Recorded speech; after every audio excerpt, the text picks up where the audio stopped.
శ్రీ మహాగణాధిపతయ నమ. ఐం మహాసరస్వత్యే నమ. శ్రీ లలితాంబికాదేవియే నమ. ఈ 12 రాసుల వాళ్లకు కూడా 2025 సంవత్సరము జనవరి నుండి డిసెంబరు 31 వరకు మిశ్రమ ఫలితాలు మనము చాలా రాసుల వాళ్లకు బాగుంది అని చెప్పటము అన్నీ కూడా తెలియజేస్తున్నాం. ఎవరు ఏమీ ఆందోళన చెందాల్సినటువంటి అవసరము ఎంతమాత్రము లేదు. ఎందుకు ఈ మాట నేను ప్రతిసారి చెప్తాను అంటే, ఏ లగ్నములో ఎవరైతే పుట్టి ఉంటారో ఆ లగ్నము రీత్యా కూడా ఉన్నటువంటి గ్రహస్థితుల వల్ల కొంతమందికి అనుకూలము ఉండొచ్చు, కొంతమందికి ప్రతికూలాలు ఉండవచ్చు. అందుకనే ఎప్పటికప్పుడు మనము మన బాధ్యతగా మనము తెలుసుకోవటం అనేది జరుగుతుంది. అందుకనే ప్రసార మాధ్యమాల ద్వారా చాలామంది మాస ఫలాలు కూడా తెలియజేస్తూ ఉంటున్నాం. అంటే ఏ నెల ఏం జరుగుతుంది ఏమిటనేటువంటి వివరాలు కూడా తెలియజేస్తూ ఉన్నాం. అయితే ఇప్పుడు ఈ 12 రాసుల వాళ్ళు కూడా ఈ రాశి ఆ రాశి అని కాదు, అందరూ కూడా ఈ 2025 జనవరి నుండి మామూలుగా డిసెంబర్ వరకు కూడా అన్ని పనులకు కలిపినటువంటి పరిహారాలు అనేటువంటివి కొన్ని ఉంటాయి. అంటే ఈ పనికైతే ఇది, ఇంకొక పనికైతే ఇంకొకటి అని జాతకాన్ని బట్టి చెప్పటం అనేటువంటిది అది వేరు. కానీ జనరల్గా సహజ సిద్ధముగా మనము చేసుకోవాల్సినటువంటివి కొన్ని ఉంటాయి కదా. అవి ఏమిటయ్యా అంటే, మీకు తోచిన విధముగా ఎక్కువ సార్లు, అంటే నెలలో కనీసము ఒక 2 సార్లన్నా, అలా 12 సార్లు చేసేటప్పటికి 12 రెండ్ల 24 సార్లు అవుతుంది. అలా నెలకు 2 సార్లన్నా గోమాతను పూజించండి. ఆ గోమాతను పూజిస్తున్నప్పుడు కాస్త ఆకుకూరలు లాంటివి కానీ, ఏదైనా వాటికి కాస్త దాణా తీసివ్వడము కానీ, లేదా గడ్డి కొనివ్వటము కానీ, ఏదో ఒక మీకు తోచిన మాత్రముగా ఒక 50 రూపాయలది కావచ్చు, 100 రూపాయలది కావచ్చు, అలా గోమాతను ఎంత మనము పూజిస్తామో అంత మేలు జరుగుతుంది. కనీసము 2 సార్లు నెలకు, అంటే 15 రోజులకు ఒక్కసారి. దీన్ని ఒక సమయము అని పెట్టుకొని చెయ్యండి. ఇంకా ఒక పరిహారం ఏమిటి అనేటువంటిది మనం ఆలోచన చేసినప్పుడు, ప్రతి వాళ్ళ ఇంటికి కూడా నరదృష్టి, కొన్ని మనకు ఇళ్లలో పనులు కావడం లేదు అని అనుకునేటువంటి వాళ్ళు ప్రతి అమావాస్యకు, ప్రతి పౌర్ణమికి ఈ 2 సార్లు కూడా ఒక నిమ్మకాయ దిష్టి అనేటువంటిది ఇంటి ముఖద్వారానికి తీసి ఒక చోట చెత్త కుండిలో పడేయండి. ఇవి 2 పరిహారాలు మాత్రము కంటిన్యూగా చేసుకుంటే మీకు డబ్బులు నిలబడము కానీ, నరదృష్టి పోవడము కానీ, ధనము ఆకర్షణగా రావటానికి కానీ కొన్నిటి బాగా పనికొస్తుంది. ఇవి పాటించండి, మీకు మేలు జరుగుతుంది. కర్కాటక రాశి వారికి 2025 జనవరి నుండి డిసెంబర్ 31 వరకు ఎలా ఉంది అంటే బాగుంది, అనుకూలవంతముగా ఉంటుంది అని తెలియజేస్తూ ఉన్నాను. ఈ రాశి వాళ్లకు చేసేటువంటి పని కొంచెము జాగ్రత్తగా ఆలోచన చేసి, 1-2 సార్లు చూసుకొని, బాగా ఆలోచన చేసి కావాల్సినటువంటి వ్యక్తులతో సలహాలు తీసుకొని చేసుకుంటే ఇంకా మెరుగైనటువంటి ఫలితాలు సాధించుకోవచ్చును. గురువు వ్యయములో ఉన్నందున పరిహారాలు చేసుకోవాల్సినటువంటి అవసరము ఏర్పడుతుంది ఈ రాశి వాళ్ళకు.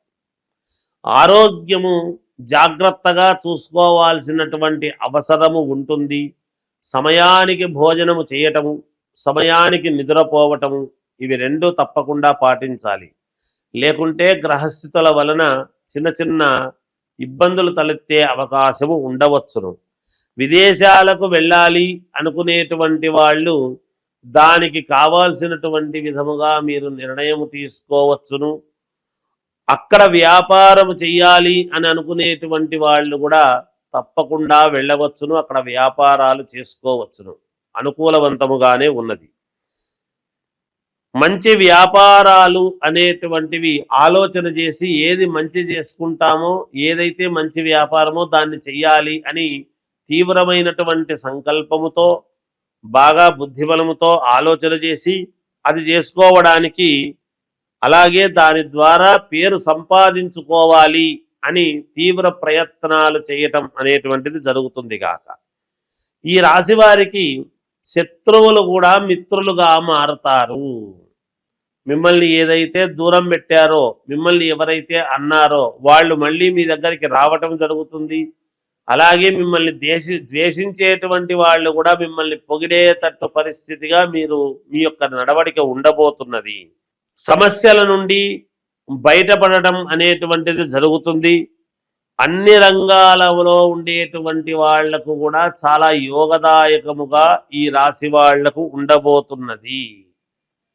అన్ని రంగాల్లో ఏ రంగములో ఉండినా, మామూలుగా సినిమా రంగములో ఉన్నటువంటి వాళ్ళకైనా, టీవీ సీరియల్స్లో పని చేసుకునేటువంటి వాళ్ళకైనా, వ్యాపారాలు చేసుకునేటువంటి వాళ్ళకైనా, రియల్ ఎస్టేట్ వ్యాపారంలో ఉండేటువంటి వాళ్లకు,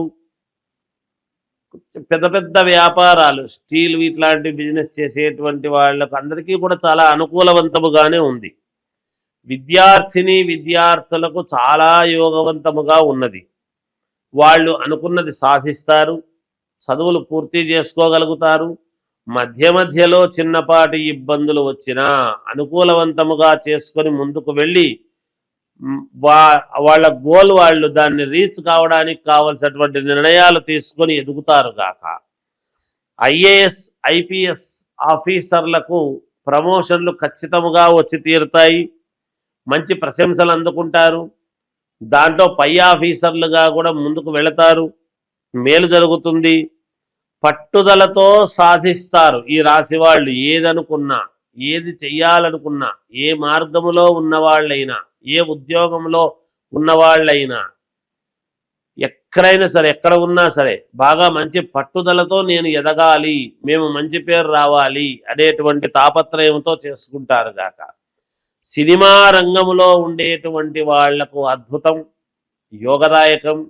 మంచి మంచి సినిమాలు రావటము, అవార్డులు వచ్చే విధంగా తీయడం జరుగుతుంది. రాజకీయముగా ఉండేటువంటి వాళ్లకు విపరీత రాజయోగం అని ఉన్నది. అంటే రాజకీయాలలో ఉంటూనే చక్రము తిప్పగలిగినటువంటి సామర్థ్యము, అనూహ్యముగా పదవులు రావటము, నాకెవరిస్తారు అని ఇంట్లో కూర్చొని ఉంటే కూడా పిలిచి పదవి ఇవ్వటం అనేటువంటిది జరుగుతుంది. అంటే మీరు గతంలో చేసినటువంటి సేవలకు గాను, మీ నిజాయితీకి గాను మిమ్మల్ని ఖచ్చితముగా పిలిచి ఏదో ఒక పని అప్పచెప్పటము, తద్వారా ధనాదాయము అన్ని రకాలుగా ఉంటుంది గాక. ఇక వివాహము కావాల్సినటువంటి వాళ్లకు వివాహము, సంతానము కావాల్సినటువంటి వాళ్లకు సంతాన యోగము, గృహము కావాలి అనుకునేటువంటి వాళ్లకు తప్పకుండా గృహము లభించి తీరుతుంది. అలాగే భూముల యొక్క క్రయ విక్రయాలలో జరిగేటువంటివి మీకు చాలా మేలు జరగబోతున్నాయి. కోర్టు పరమైనటువంటివి ఏమైనా సమస్యలు గనక ఉంటే అవి మీ వైపు తీర్పు రావటం అనేటువంటిది సత్యం. ఈ సంవత్సరము అంత అద్భుతముగా ఉన్నది ఈ రాశి వారికి. ఈ సంవత్సరం అంతా కూడా జయోస్తు.